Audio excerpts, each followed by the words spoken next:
വരുന്ന നിയമസഭാ തെരഞ്ഞെടുപ്പിൽ പരമാവധി സീറ്റുകളിൽ നേരത്തെ സ്ഥാനാർത്ഥികളെ പ്രഖ്യാപിക്കാൻ ഒരുങ്ങുകയാണ് ബി. ഇത് സംബന്ധിച്ച് പ്രാഥമിക ചർച്ചകളൊക്കെ ആരംഭിച്ചു. പാർട്ടിക്ക് സ്വാധീനമുള്ള മണ്ഡലങ്ങളിൽ വേഗം സ്ഥാനാർത്ഥി നിർണയം പൂർത്തിയാക്കി പ്രചാരണത്തിലേക്ക് ഇറങ്ങാനാണ് പാർട്ടിയുടെ തീരുമാനം.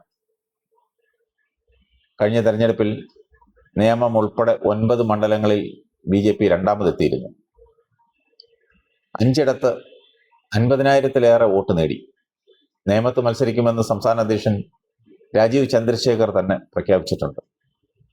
കഴിഞ്ഞ തവണ വെറും 3,949 വോട്ടുകൾക്കാണ് മന്ത്രി വി ശിവൻകുട്ടി BJPയിലെ കുമ്മനം രാജശേഖരനെ നേമത്ത് പരാജയപ്പെടുത്തിയത്. 2016-ൽ BJPക്കായി ഒ രാജഗോപാൽ അക്കൗണ്ട് തുറന്ന മണ്ഡലമാണിത്. BJP ഏറെ പ്രതീക്ഷ പുലർത്തുന്ന ഈ മണ്ഡലത്തിൽ സംസ്ഥാന പ്രസിഡന്റ് തന്നെ രംഗത്തിറങ്ങുന്നത് ഗുണകരമാകുമെന്നാണ് പാർട്ടി കരുതുന്നത്.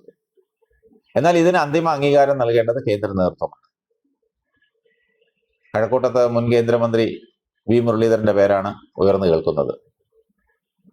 കഴിഞ്ഞ നിയമസഭാ തെരഞ്ഞെടുപ്പിൽ ഇവിടെ CPM നേതാവ് കടകംപള്ളി സുരേന്ദ്രനെതിരെ BJP നേതാവ് ശോഭാ സുരേന്ദ്രൻ 40,193 വോട്ട് നേടിയിരുന്നു. 2016-ൽ വി മുരളീധരൻ കടകംപള്ളിക്കെതിരെ നേടിയത് 42,732 വോട്ടാണ്. പാലക്കാട് മണ്ഡലത്തിൽ BJP മുൻ സംസ്ഥാന അധ്യക്ഷൻ കെ സുരേന്ദ്രനെയും കായംകുളത്ത് ശോഭാ സുരേന്ദ്രനെയും മത്സരിപ്പിച്ചേക്കും. അങ്ങനെയുള്ള ചർച്ചകളാണ് അവിടെ നടക്കുന്നത്. കഴിഞ്ഞ ലോക്സഭാ തെരഞ്ഞെടുപ്പിൽ ആലപ്പുഴ മണ്ഡലത്തിൽ ശോഭാ സുരേന്ദ്രൻ മികച്ച പ്രകടനമാണ് നടത്തിയത്. അതിൻ്റെ ഒരു ഗുണം ഇവിടെ കിട്ടുമെന്നാണ് അവർ വിലയിരുത്തുന്നത്. തെരഞ്ഞെടുപ്പ് അവലോകനത്തിനായി അമിത്ഷാ ഈ മാസം കേരളത്തിലെത്തുമെന്നാണ് അറിയുന്നത്. തദ്ദേശ തെരഞ്ഞെടുപ്പിലെ വിജയികളെ അഭിനന്ദിക്കാൻ പ്രധാനമന്ത്രി നരേന്ദ്രമോദിയും എത്തുന്നുണ്ട്. ആറ്റിങ്ങൽ, നേമം, വട്ടിയൂർക്കാവ്, കഴക്കൂട്ടം, ചാത്തന്നൂർ, പാലക്കാട്, മലമ്പുഴ, മഞ്ചേശ്വരം, കാസർഗോഡ് എന്നീ മണ്ഡലങ്ങളിലാണ് 2021-ൽ BJP രണ്ടാമതെത്തിയത്. 17 സീറ്റുകളിൽ BJP സ്ഥാനാർത്ഥികൾക്ക് 30,000-ലേറെ വോട്ടും ലഭിച്ചിരുന്നു. ഇത്തവണ നില മെച്ചപ്പെടുത്തണമെന്നാണ് കേന്ദ്ര നേതൃത്വത്തിന്റെ കർശന നിർദ്ദേശം.